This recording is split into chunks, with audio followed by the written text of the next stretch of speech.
Welcome to the Great Divide experiment using Saputo stones versus standard stones.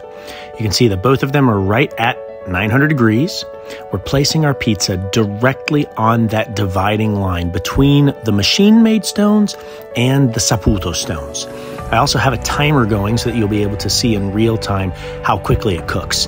Now, the Saputo stones, because they are so porous, will prevent any flash steaming from occurring, which is that blistering, the blackening of the bottom of the pizza. Also, the side that is closest to the heat source will cook faster than the opposite side. So by not rotating it, I'm able to show you exactly which side is cooking quickly and which side is getting flash steamed based on the type of stone that it is cooked on. Now, this is for any temperature 800 degrees or more. This is where the Saputo stones outshine any other stone that's on the market. So as it's heating up, you can see that underneath the standard stones or machine-made stones, which are what everybody else has on the market, are going to be completely different than how the Saputo stones work. They prevent any of that flash steaming from occurring.